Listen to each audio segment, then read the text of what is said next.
我听说蓝小姐一行是通过一种名为时章的装置。不废话，直接干货走起。这是刻在时章上的12个字，分别是彩、清、孝、玉、风、翠、燕、芳、赖、庭、言。这些字有什么含义呢？这里先不急着解读，再来看看另一个谜题。本次剧情除了10张疑点，就是遗迹留下的4处图腾了。为什么会是4幅呢？遗迹里明明是有5个装置的呀。让我们回顾一下剧情，会发现在装置启动的一瞬间，不同于之前只是亮一幅图，装置的图案是全亮的，所以最后一处并没有额外的信息。这4幅图腾，小峰也是研究了很久，粗看没能得到什么信息，细看也没发现什么端倪。但如果我们换个角度去看，就会有额外的发现。4幅图腾通过方向的改变，画面会变得更像一幅画，可以进行解读了。好了，先让我们回到10章篇。10章是蓝与寒露从九域携带而来，本体由黑石或者说玄玉制造而成。黑石同样也广泛分布在古遗迹里，比如无序深渊和新剧情里的遗迹。但除此之外，在剧情里我们还得知一个重要信息，朝姆就被囚禁在黑石牢笼里。阿比斯是具有时空波动的怪物，也正是因为黑石能对时空施加影响力，才能囚禁住朝姆。黑石对时空的影响有2个方面，一方面，黑石的存在可以让时空变得更为扭曲；另一方面，黑石同样也能让时空趋于稳定。基于以上2种性质，分别对应的是新剧情的遗迹和10章。新遗迹一直对海底空间施加影响，让它处于不稳定的状态。也正是因为这个原因，海底才会被朝姆注意，并且在这里开辟渊流通道。但朝姆却上当了，这一切都是一个局，来自古文明的惊天布局。看我直播的小伙伴都知道，我一直对这个新遗迹很纠结，这是为什么呢？因为它的作用很不对劲。新遗迹的存在会让时空变得不稳定，所以可以让朝姆制造更大的渊流，然后就能输送更多的灰玉体去九域营救自己。这样听起来是不是感觉新遗迹反而是在帮助朝姆呢？如果没有雷比利亚的帮助，我们就不会发现新遗迹，而因为它的存在，我们也没办法关上渊流。那时间久了，输送的灰玉体就会更多，朝姆也很可能因此脱困。新遗迹的存在更像是朝姆的助力，但我们也知道古文明就是与朝姆战斗的势力，朝姆对古文明也有着古老的仇恨，而且双方战斗从艾达星一直蔓延到了九域，并最终将朝姆封印在黑石牢笼里。这样的古文明怎么会去帮助朝姆呢？所以这一切都要从天门洞开说起。从蓝的口中我们得知，九域是一处封闭的空间，外界是发现不了九域存在的，而且还有着时空屏障的保护。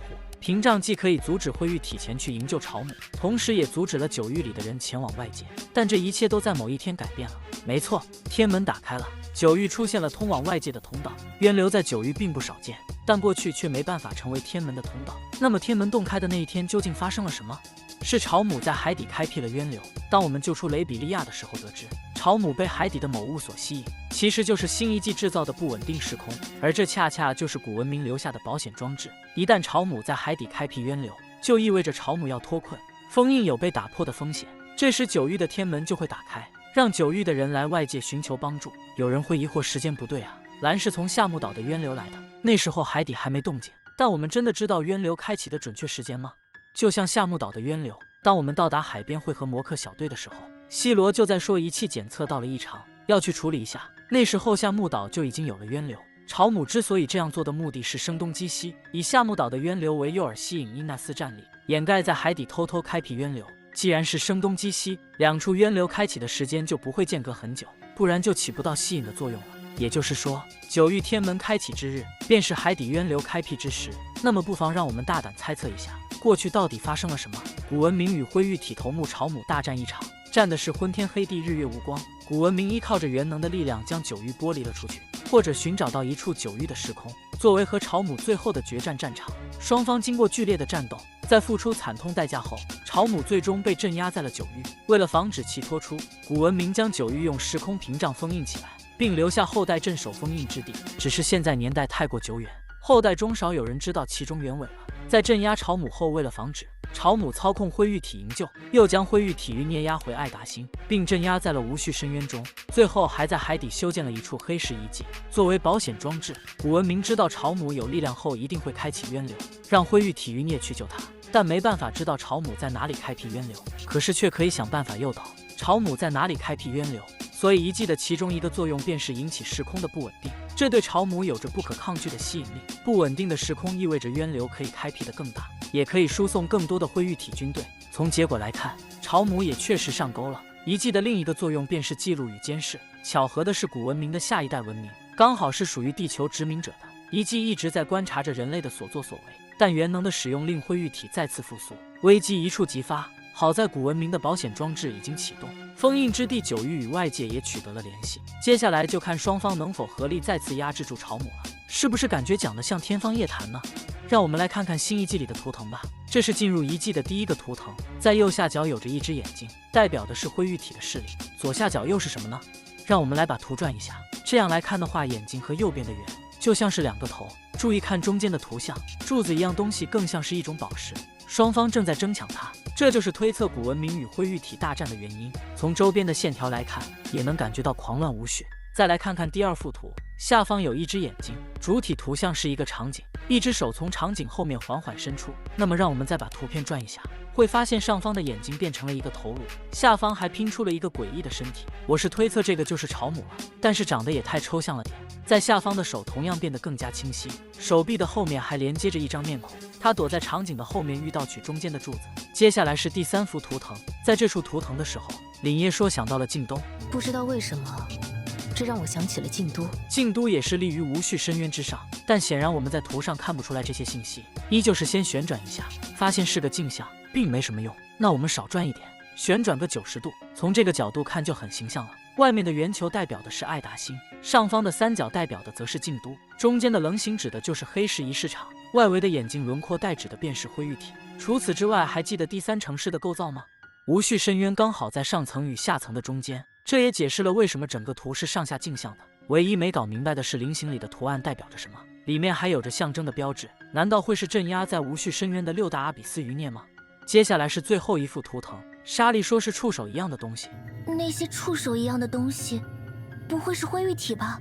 这里指的中间圆心里的螺旋状图案，这并不是眼睛，而是卷曲缩在洞中的触手。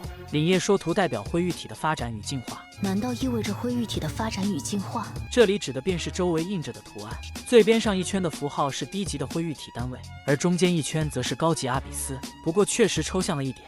至于凛夜说的关系，生长、延伸、覆盖、侵吞，我们依旧要把图转一下。下方的线条如果代表着成长，那往上则是延伸、覆盖与侵吞。由下而上，阶级也依次递增，位于最顶层的便是朝母，同样也很抽象。除了这些信息外，图里面还有着框形的线条，这又是什么意思呢？继续往下看，在九域，我们认为这意味着镇压与封印。蓝说是镇压与封印，这里对应的便是框形的图案，它们是绘制的法阵，现在覆盖在灰玉体之上，代表着镇压与封印。到此4张图腾就差不多知晓了。